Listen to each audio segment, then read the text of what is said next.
So this week we're going to discuss colorectal liver mets. On Thursday night we'll go over cases with Dr. Aloya.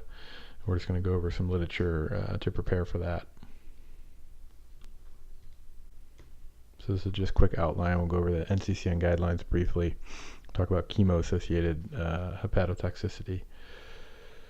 We'll talk about portal venous embolization, how we do it, and how we know it's working, mutational status and its importance in patient selection, and then finish up just with a brief mention of synchronous liver and lung mets. So the NCCN talks about metastatic disease, suspected or proven synchronous metastatic adenocarcinoma of the colon. The workup should include a colonoscopy, a chest, abdomen, and pelvis CT, CBC chemistry, and a CEA. These are kind of obvious things. Newer things, determination of the gene status for RAS and BRAF mutations. We'll talk a little bit about that.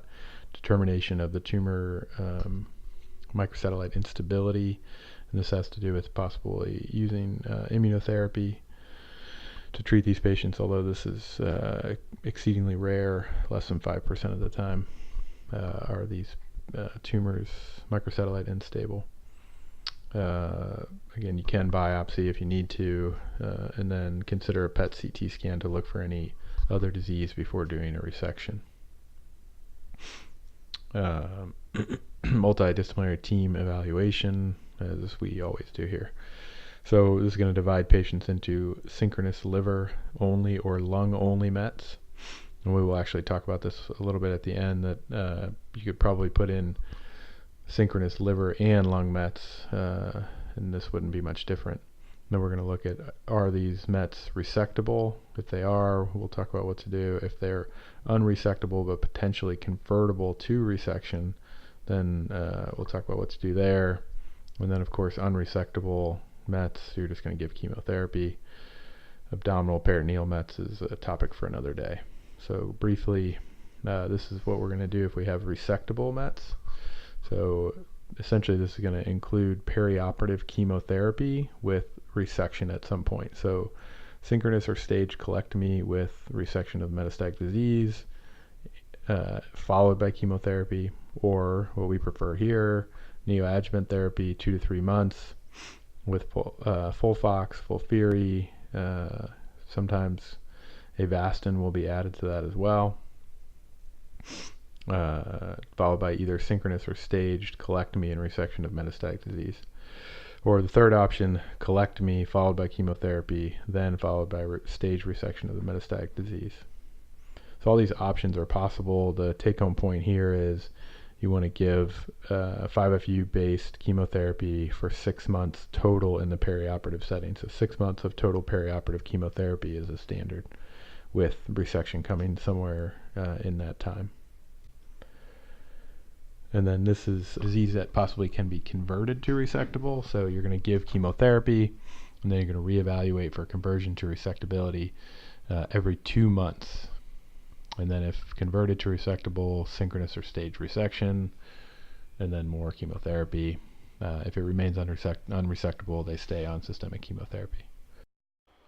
And the NCCN doesn't specify this, but I would add in there, this is where you would consider other local therapies, such as external beam radiation or Y90 or RFA.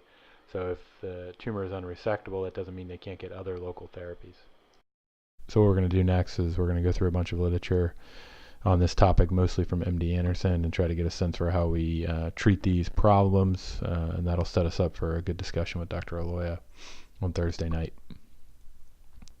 So this first article discusses optimal future liver remnant in patients treated with extensive preoperative chemotherapy for colorectal liver metastases. So this article is discussing patients who have had extensive chemotherapy and what exactly they need as far as an FLR to be able to avoid hepatic insufficiency and death. So they took 247 patients who had extended right hepatectomy for colorectal liver mets. So these are patients at risk for hepatic insufficiency, and then they looked at patients with less than 20% FLR. They looked at these patients with more than 20%. So these are patients that should be considered safe because they have more than 20% FLR if their liver is normal, but they looked at those that didn't have chemotherapy, those that had less than 12 weeks of chemotherapy, and those that had more than 12 weeks of chemotherapy. So in A here, you see patients with greater than 20% FLR, and then in B, you see patients with greater than 30% FLR. So patients with no chemotherapy exposure, it didn't really matter. They didn't need to have that extra bit of FLR. They did fine with just 20%. So here you see patients with even less than 12 weeks of chemotherapy did have a significant risk of hepatic insufficiency, 5%, and one patient died. In the patients with more than 12 weeks, an even higher risk, so 60.3% risk of hepatic insufficiency and a 2.3% risk of dying. So these patients that have chemotherapy exposure need more than 20% FLR. And then here, jump over to the greater than 30%. Even the patients that had more than 12 weeks of chemo, they had no deaths. So they did have 10% risk of some hepatic insufficiency, but no patients died. And then these less than 12 week and the no chemo patients did fine with the greater than 30% FLR. So this is the paper that essentially established that for patients who are exposed to chemo, especially significant chemo being defined as more than 12 weeks, you need to have 30% FLR, not 20% FLR. And this is just an article from our group as well. I just thought this figure summed things up well, and this is kind of the numbers that we're all taught. So this shows indications for a portal venous embolization. So here, normal liver, anything less than 20%, you need to think about PVE. After extensive chemotherapy, anything less than 30%, you need to think about PVE to get. And then other things that should come into your mind when you're kind of looking at these patients with the borderline FLR, duration of chemo. So again, more than 12 weeks puts you at higher risk. Things that are going to put you at risk for fatty liver, BMI, diabetes, metabolic syndrome.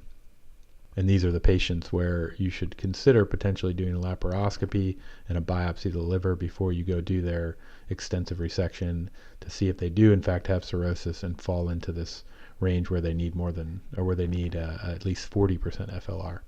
So this is just kind of a nice breakdown of what you should be thinking about as far as FLR.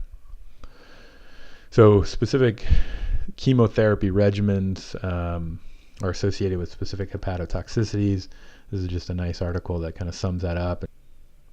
So essentially what they found here is that oxaliplatin puts you at risk for sinusoidal dilatation, and irinotecan puts you at risk for steatohepatitis. So 20% of the patients that had FOLFIRI or irinotecan had steatohepatitis.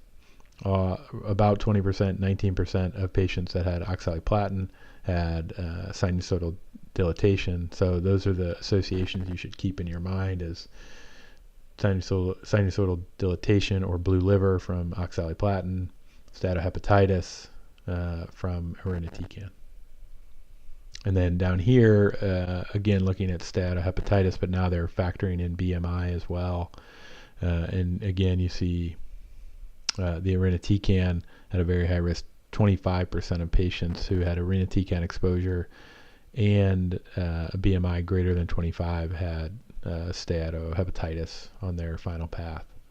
So if the patient's thin, their irinotecan risk of steatohepatitis is about 12%. If they're obese, then that risk is going to be higher. So an obese patient exposed to irinotecan, you really have to be worried about steatohepatitis. And these are the patients, again, where you would think about potentially looking at doing laparoscopy and a biopsy prior to doing a huge resection, because you may need more than 30% FLR. It may kick you up to needing closer to 40% FLR. All right, so let's say we get into that situation where our FLR is only 20% and we need 30%, or even we need 40%. What can we do about that? If we're planning an extended right hepatectomy, we're going to look at what segments 2 and 3 will leave us as far as FLR, and if it's not enough, how can we fix that problem? So this is where portal vein embolization comes into play. So this is just an article that sums up how portal vein embolization is done at MD Anderson and why. So this was an article where they looked at transhepatic ipsilateral right portal vein embolization extended into segment 4. So there's two aspects of this. One is the segments that were embolized, and then two is what they were embolized with. So these are just some nice portograms So you see accessing from the right side, coming down, shooting a portogram.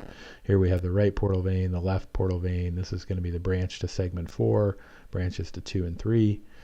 Again, they're pointing out here that they're going to access directly the branches to segment 4, and they're going to plan to embolize these, as well as obviously embolizing the right portal vein. And then here you have their post embolization films. So we have the right portal vein coming up and being cut off. This is the material used to embolize. And then here we have the 2 branches that went to segment 4 also embolized. And now they're showing later the same portogram, but slightly later you see the contrast extending out and filling only segments 2 and 3. Everything else has been embolized. And then now we look at their results. And this is, again, the different ways that they embolize. They use PVA particles versus microspheres. So one measure to look at the difference between these two is here. This is the degree of hypertrophy. So we'll see that used as a measure in the next paper. But basically, this is how much the liver grew. So with the PVA particles, it grew 6.9%. With the microspheres, it grew almost 10%. And then also, as far as reaching successful resection, you had 86% of patients in the microsphere group and only 57% in the PVA group. So the point of this article, we use microspheres to do embolization. When we're doing extended right hepatectomy, we extend the embolization into not only the right portal vein, but also to get segment 4 as well, and that leads to more growth. So the next paper essentially answers the question of how do we know whether the PVE is working? How do we know when we've had enough growth? So there are different ways to look at the amount of growth you get after a PVE. This is the KGR,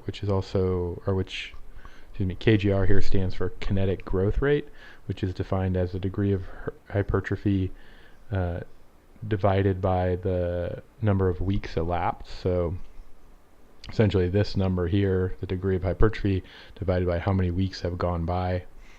And then there's just the absolute FLR. So kinetic growth rate, FLR, degree of hypertrophy, looking at these 3 measures and how they predicted different complications. So this first picture is just major complications. So if you have a KGR less than 2%, you have a higher risk of major complications.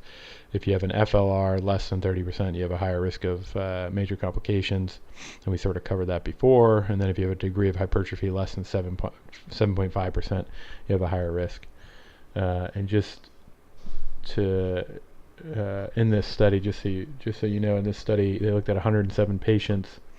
92% of them received chemotherapy prior to surgery. Almost half received more than 12 weeks duration. So these are patients that were certainly at risk of hepatic insufficiency if they had less than 30%. So, and then we're just going to go through the other ways they looked at this. So again, now they're trying to predict hepatic insufficiency. So less than 30%, pretty high rate. More than 30% FLR, you still had some. And this again is consistent with the previous paper where these patients some of these patients were exposed to quite a bit of chemotherapy. So even an FLR of 30% was not enough for them. Degree of hypertrophy, less than 7.5%, clearly worse than greater than 7.5%, but this was not a perfect predictor because they still had 1 patient with hepatic insufficiency. However, looking at KGR greater than 2%, no patients with a KGR greater than 2% had hepatic insufficiency. So this is the best predictor.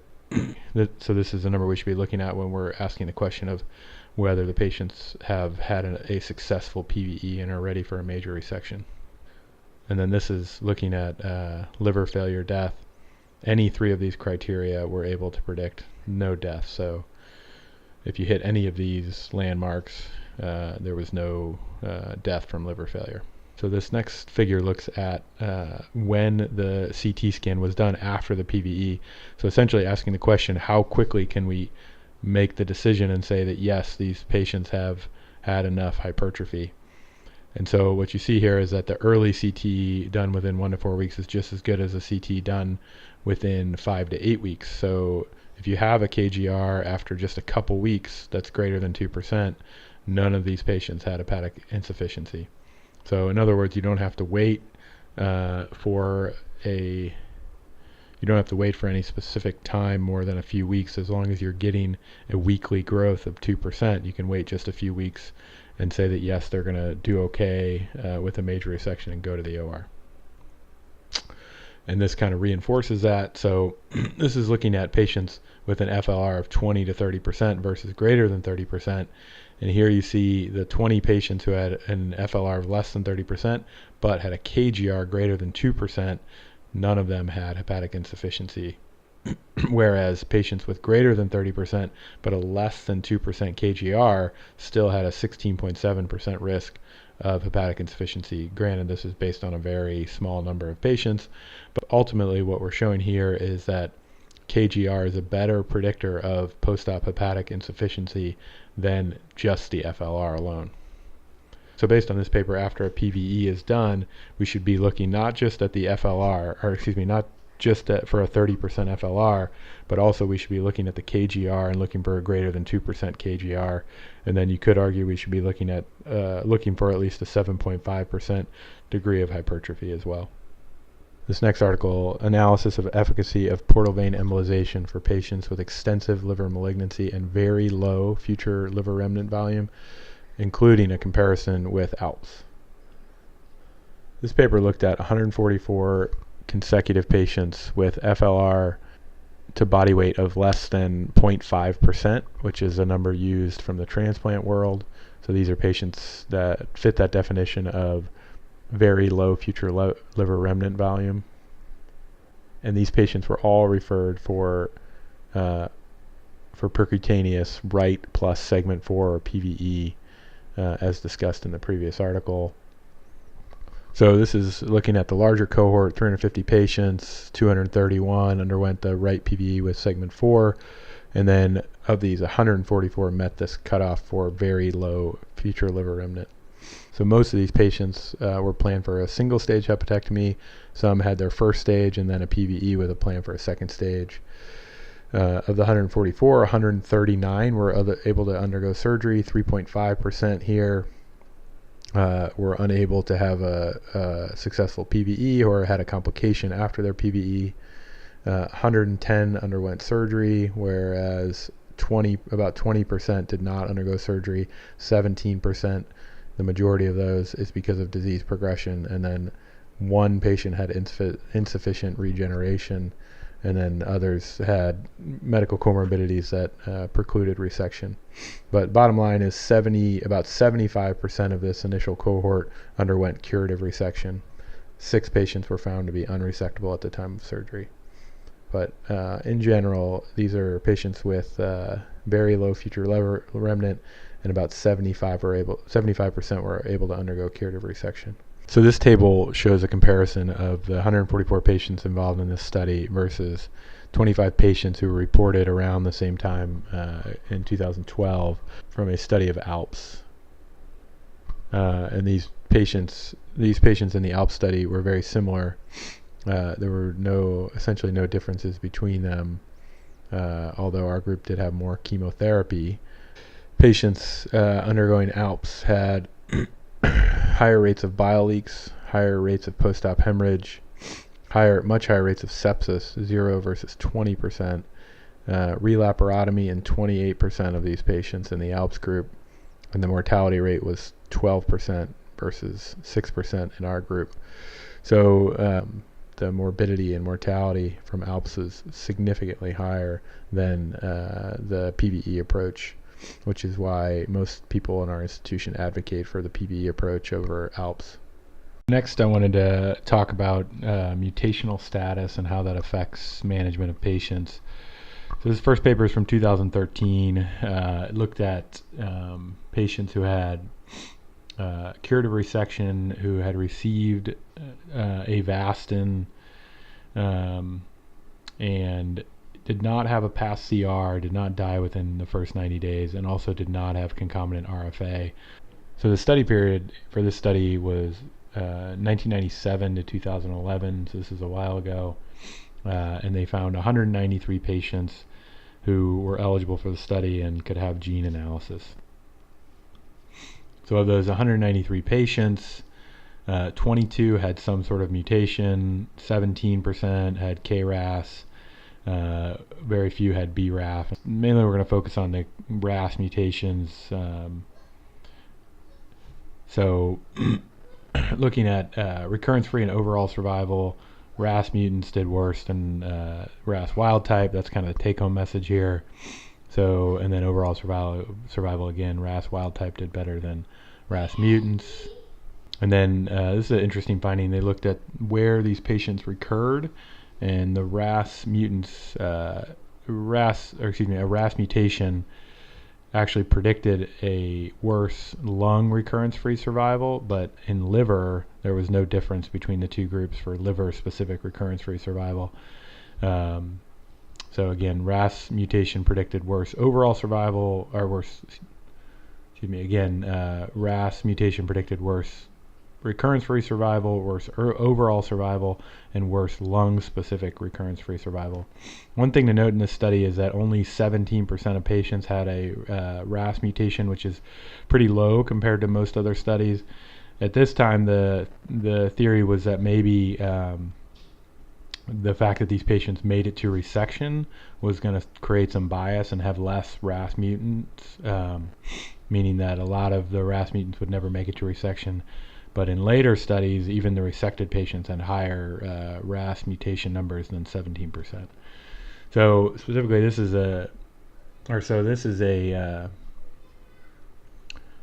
another study from our institution, again looking at RAS mutation. This one entitled "RAS Mutation Predicts Positive Resection Margins and Narrower Resection Margin in Patients Undergoing Resection of Colorectal Liver Mets." This is from 2016. So in this study, they looked at patients who had resection from 2005 to 2013 with a known RAS mutation status. They again excluded patients that had RFA or non-curative resection. So these are just curative resection without RFA. And here, in this study, about a third of patients had RAS mutation, 2/3 did not. So a big difference between this study and the last. But what they found in this study was that RAS mutation actually predicted a positive margin. So 11% of the RAS mutation patients had a positive margin, only 5.4% of the non-RAS mutant or the RAS wild type. So then they looked at patients in this study who had liver first recurrence. So this is only patients with liver first recurrence, 225 patients, so about a third of the overall study population. So essentially what they found here was that the patients had roughly the same size of largest tumor in their liver between the RAS mutant and the non-RAS mutant, but that the resection margin was smaller. And the theory here is that obviously the surgical technique was the same between the two groups, that the surgeons were taking roughly the same gross margin, but that these tumors are more infiltrative and they seem to grow out more from the main tumor body. And so the actual pathologic margin, or the actual margin on the pathology was smaller despite a similar gross margin taken by the surgeon in the operating room. They also showed again that RAS mutant patients did worse in overall survival. Here they're just contrasting this with positive versus negative margins. So positive margins did worse, or patients with positive margins did worse than those with negative margins. And then they broke it down by negative and positive margins. So in the negative margin and in the positive margin group, the RAS mutant patients did worse. So even in RAS mutant patients, it's still important to get a negative margin because those patients, if you compare between the two, the RAS mutant patients here are doing much better, median survival roughly almost 4 years, versus positive margin RAS, median survival less than 3 years. So the take home from this is that RAS mutant tumors are going to be more infiltrative. They're going to have a smaller margin based on the same gross margin. So you need to make more effort to get a full centimeter margin when you're taking out a RAS mutant tumor. So now that we've said all this about how RAS mutation portends a worse prognosis, this paper addresses the question, is hepatectomy justified for patients with RAS mutant colorectal liver mets? In this study, they looked at 524 patients who underwent curative intent hepatectomy with a known RAS status, much like the 2016 paper. And in this study, 40% of patients were RAS mutant, so quite a bit more than the 2013 paper.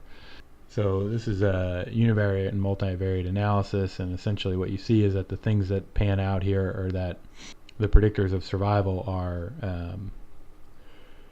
not having a node-positive tumor, smaller tumors, and less than 7 cycles of chemotherapy prior to definitive resection. So if you combine these things that fall out in the multivariate analysis, and you set up a score where the 3 factors that are considered are node positive tumor, largest met being greater than 3 centimeters, and patient receiving greater than 7 cycles of preoperative chemotherapy before resection, or excuse me, before evaluation for resection. If you have none of those factors or one of those factors, then you will do fairly well with a median survival of around 4.5 to 5 years. If you have 2 of those factors, then your median survival drops to 41 months. With 3 factors, it drops to 21 months. Essentially, this 21 month mark is pretty close to the non-surgical arms in a couple of these studies that have been done. So if your median survival is going to be less than 2 years, then it probably is not worth it to undergo a major hepatectomy. So based on these findings, this is the algorithm that's in this paper. So patients with RAS mutated colorectal liver met, once you go to evaluate them for resection, if they have 0 to 1 of these risk factors, you go to surgery. If they have 2, then you consider hepatectomy, but you have to be a little more cautious. If they have 3 of these factors, then you really have to think about non-surgical local therapy such as RFA, radiation, Y90, etc. So again, the take home from this paper, RAS mutated colorectal liver met, if they have a node positive tumor and a tumor greater than 3 centimeters after more than 7 cycles of chemotherapy, then you should consider non-surgical options because their median overall survival is less than 2 years. All right, this final paper that I wanted to discuss is it just has to do with the presence of both liver and lung mets from colorectal cancer.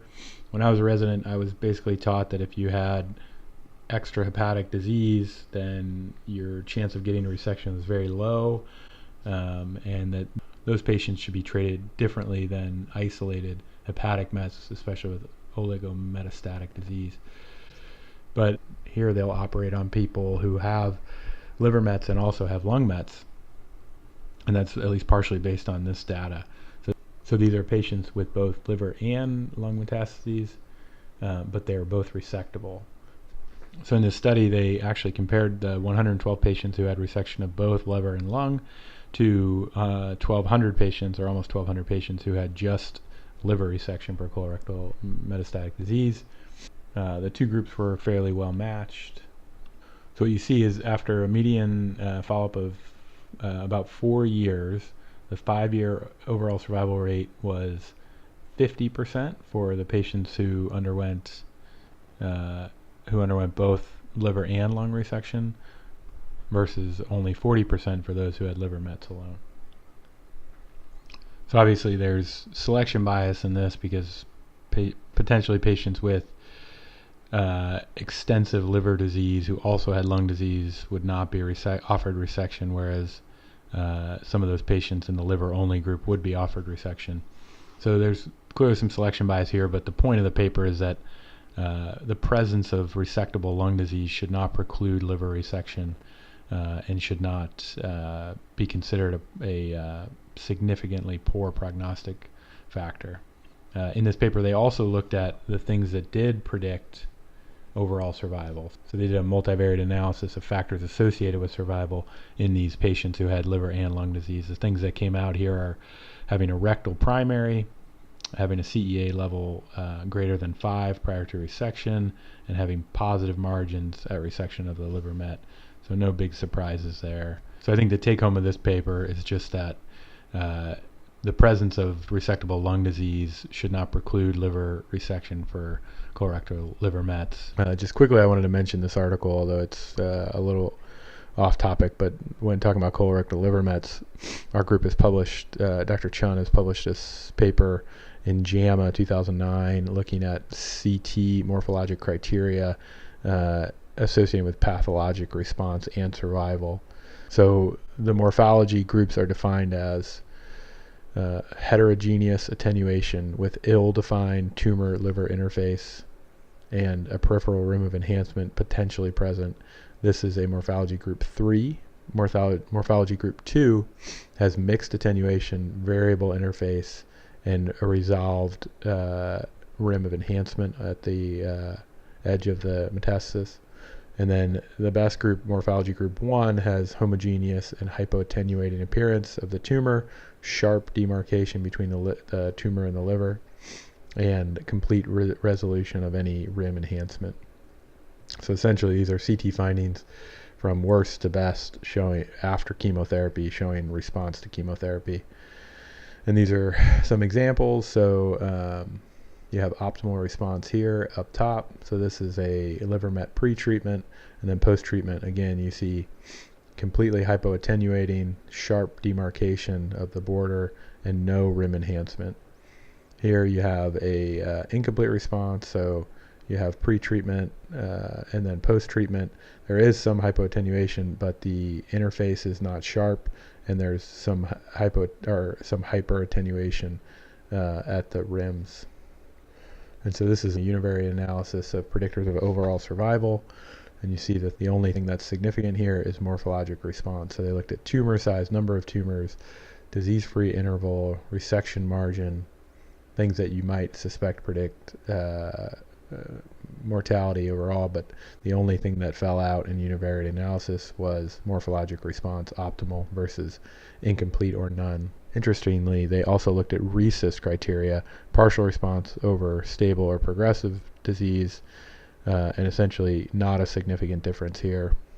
And again, just showing essentially the same concept in Kaplan-Meier curves, optimal response versus incomplete or no response. The optimal response did much better, and then this is RECIST criteria, no difference between the two groups essentially.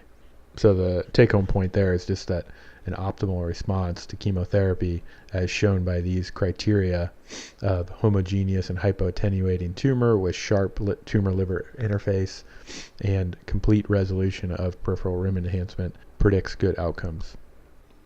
So just to give you a few quick take-home points, FLR cutoffs that we use: greater than 20% needed for a completely healthy liver with no chemo, greater than 30% for patients who have had chemo, particular patients who have had more than 12 weeks of chemo. And again, in this middle area, you want to think about things like risk factors for fatty liver disease like obesity, metabolic syndrome. And then in these patients who are sort of borderline, you want to consider doing a diagnostic laparoscopy and a biopsy of the liver to look for cirrhosis. If they do have cirrhosis, then you want to preserve more than 40% FLR. When we do PVE, it's done with microspheres, and segment 4 is included in cases where you need maximum growth, or when you're considering resecting segment 4 with an extended right hepatectomy. KRAS mutation increases risk for recurrence, specifically recurrence in the lungs, increases the risk of death or decreases the percent of overall survival. And it also increases risk of positive margin. And one paper I didn't include just because of time was that KRAS mutation is also associated with local recurrence after an RFA ablation. So sort of the same concept that the tumor infiltrates at the margins. So an RFA may not get a wide enough margin, and so KRAS mutant tumors are more likely to come back at the margin after an RFA. And to counteract this, the IR guys will ablate a wider margin if it is KRAS mutated to try to counteract that fact. And finally, synchronous liver and lung mets do not necessarily preclude curative resection. Those patients can have resection of both sites as long as that's technically feasible. and they have overall pretty good survival if you can achieve an R0 resection in both places. So I hope that was helpful, and hopefully this will help prepare everybody for a good discussion Thursday night with Dr. Aloya. We'll work over some cases. Thanks.